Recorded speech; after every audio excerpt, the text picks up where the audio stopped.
आरोग्य दिवस आजचा इथे संपलेला आहे. मला वाटतं 28 जुलै 2022ला मी या पक्षात प्रवेश केला होता आणि 28 जुलैपासून एकही दिवस घरी न थांबता अहोरात्र 2 वर्ष महाराष्ट्र चांद्यापासून बांद्यापर्यंत तब्बल 4 वेळा पिंजून काढलाय. एकदा प्रचाराच्या निमित्ताने, एकदा महाप्रबोधन यात्रेच्या निमित्ताने, एकदा मुक्त संवादाच्या निमित्ताने आणि एकदा प्रथमती आणि निरीक्षण दौऱ्याच्या निमित्ताने. मला वाटतं आम्ही स्कॉलर विद्यार्थी आहोत. प्रचंड अभ्यास केलाय, अत्यंत प्रामाणिकपणे पेपर सोडवलेत. सगळीकडचे पेपर, मुंबईमधले 4 पेपर अमोल भाई कीर्तीकर असतील, अरविंद भाई सावंत असतील, अनिल भाऊ देसाई असतील किंवा संजय दिना पाटील असतील, सगळ्यांनी पेपर प्रामाणिकपणे सोडवलाय.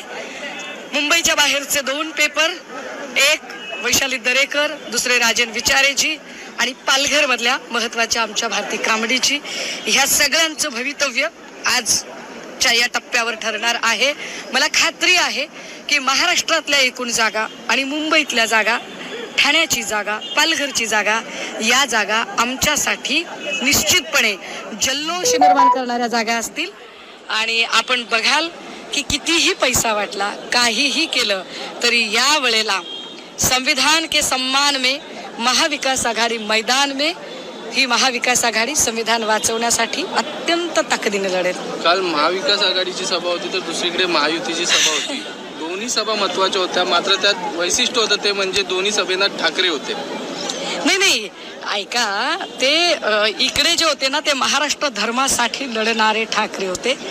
तिकडे जे होते ते सुपाऱ्या घेऊन महाराष्ट्राचं गहाणखत लिहून देता येईल का याचा प्रयत्न करणारे होते. त्यावर आता वेळ वाया घालवायचा नाही. मी म्हटलं ना की 3 दिवसापूर्वी एवढ्या जोरात आपण बेगॉन स्प्रे मारलेला आहे की आता मला वेगळं सांगायची गरज नाही.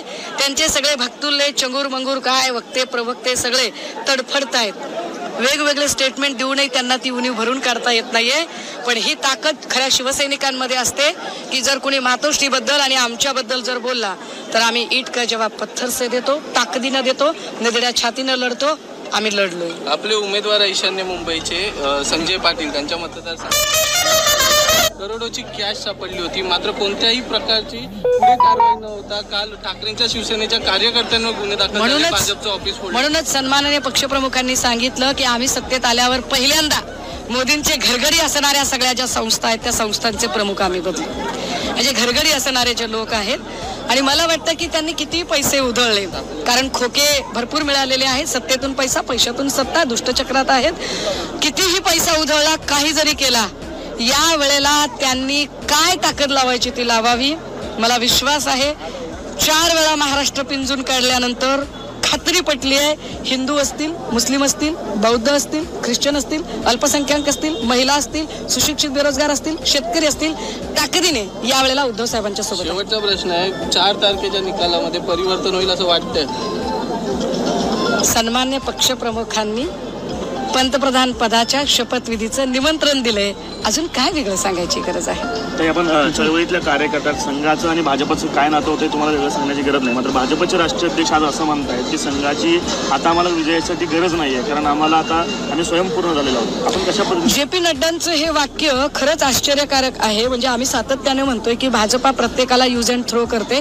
आतापर्यंत भाजपने अनेक पक्ष, अनेक नेते वापरले आणि टाकून दिले.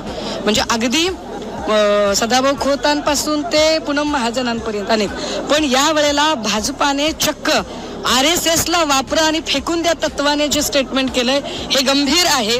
मी काही दिवसांपूर्वी म्हटलं होतं की मुंग्या वारूळ बांधतात, पण वारूळ पूर्ण झाल्यावर राहायला विषारी नाग येतात.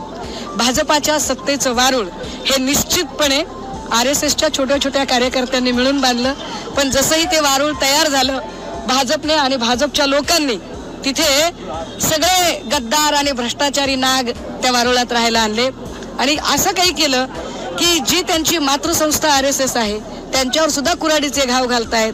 मला वाटतं 20 तारखेला मुंबई आणि मुंबईच्या बाहेरचे, विशेषतः कल्याण डोंबिवलीचे, कारण संघ तिथे मोठ्या प्रमाणात आहे, हे सगळे संघाचे लोक या JP नड्डांच्या वक्तव्याचा फार चांगला विचार करते. एक सवय असते की आमच्या वक्तव्याचा विपर्यास केला असं जे नड्डा पुन्हा म्हणू शकतो. कुणाचा फोन नाही, दर वेळेला आमच्या वक्तव्याचा विपर्यास केला, बोलायचं, लाथ मारायची, सॉरी म्हणायचं, ही जी पद्धत आहे ना, ही सगळ्या मोदींपासून सगळ्यांना लागलेली आहे. आणि म्हणून मी माझ्या प्रत्येक सभेत सांगते की बोलून शब्द बदलायला मी काही शिंदे, फडणवीस, मोदी, पवार नाही. मी माझ्या प्रत्येक शब्दावर ठाम असते. त्यामुळे या लोकांना, विपर्यास करणाऱ्या लोकांचं आपण काय बोलावं, क्योंकि जो थूक कर चाटते हैं उनके बारे में हम क्या बोले.